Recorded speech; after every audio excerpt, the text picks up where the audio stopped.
इस घटना का जो भी अपराधी है उसके खिलाफ कड़ी से कड़ी सजा, उसको पकड़कर फास्ट ट्रैक कोर्ट में साल भर के अंदर उसको फांसी की सजा दी जाए। हमारे देश के रक्षा मंत्री जी को तुरंत बयान देना चाहिए कि हम पाकिस्तान की ईंट से ईंट बजा देंगे। घटना का जो लोग शिकार बने हैं हमारे देश के वासी, उनको 10-10 करोड़ रुपया दिया जाए।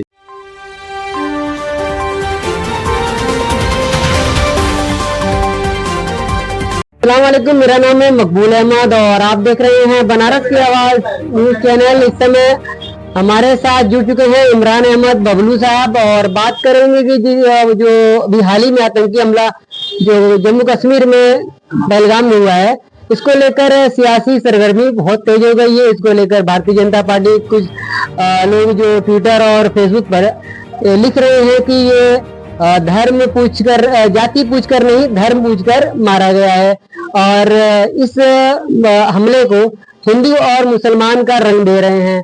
ऐसे में बात करेंगे कि जिस तरह से आदिल नाम एक व्यक्ति जो आतंकियों के साथ लड़ा और लड़कर उनकी रिवॉल्वर छीन कर उनको गोली मारने की कोशिश भी की, लेकिन अब इसको दूसरी तरह का रंग दे रहे हैं। क्या कहना चाहेंगे इसको लेकर? देखिए, पहली बात कि ये जो घटना हुई है जम्मू कश्मीर के पहलगाम में, जितने भी घूमने वाले पर्यटक थे उनको जिस तरह से बेदर्दी से कत्ल किया गया, उस घटना की हम जितनी भी निंदा करें कम है।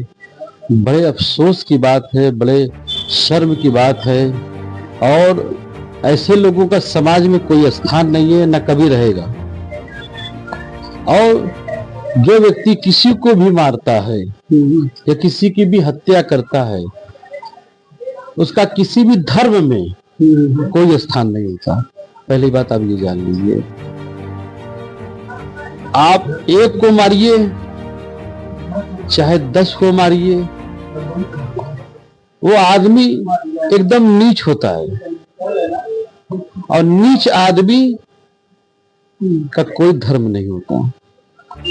हम सारे के सारे देशवासी इस घटना से स्तब्ध हैं और दुखी हैं और हम इस देश के प्रधानमंत्री से हम कहना चाहते हैं, देश के रक्षा मंत्री जी से कहना चाहते हैं कि किसका इंतजार कर रहे हो, किसका इंतजार कर रहे हो।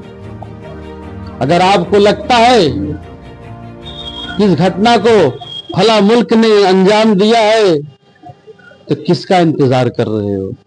ऐसे में एक तरफ जहां राहुल गांधी जी तमाम दौरे रद्द करके अपने देश में आ जाते हैं और वहीं प्रधानमंत्री हैं बिहार में रैली कर रहे हैं। देखिए, हमारे देश के प्रधानमंत्री जी वो प्रधानमंत्री होने के साथ अपनी पार्टी के प्रचार मंत्री भी हैं और शायद आप लोग भूल गए, पुलवामा की घटना हुई थी, आज तक 40 किलो RDX किसने ला के रखा कोई नहीं जानता। उसकी जांच कैसे हुई, क्या हुई, कोई नहीं जानता। और हम इस देश के रक्षा मंत्री जी से उम्मीद करते हैं इस घटना का जो भी अपराधी है उसके खिलाफ कड़ी से कड़ी सजा, उसको पकड़कर फास्ट ट्रैक कोर्ट में साल भर के अंदर उसको फांसी की सजा दी जाए, चाहे वो कोई हो। हम ये नहीं कहते, हम और हिंदू और मुसलमान के लफड़े में हम तो एकदम नहीं पड़ना चाहते, क्योंकि हमारे देश का हिंदू भाई भी हमारा भाई है, हमारे देश का मुस्लिम भाई भी हमारा भाई है। आतंकी घटना में मरने वाला चाहे वो व्यक्ति कोई भी हो, किसी भी समाज से, किसी भी जाति से आता हो, वो हिंदुस्तानी है, वो हमारा देशवासी है।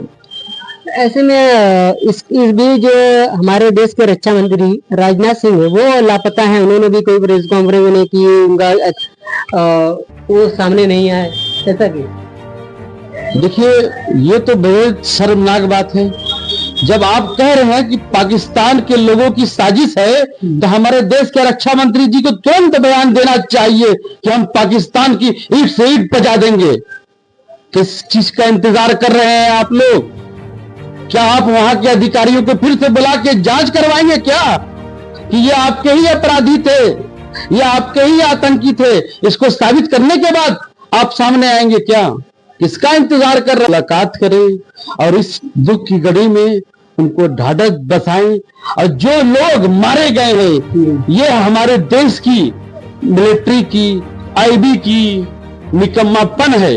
जहां कमी है, जिसकी वजह से ये आतंकी घटना हो सकी, और हम चाहते हैं कि इस आतंकी घटना का जो लोग शिकार बने हैं, हमारे देश के वासी, उनको 10-10 करोड़ रुपया दिया जाए।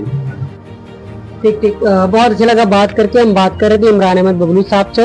मिलते हैं अगली अपडेट में।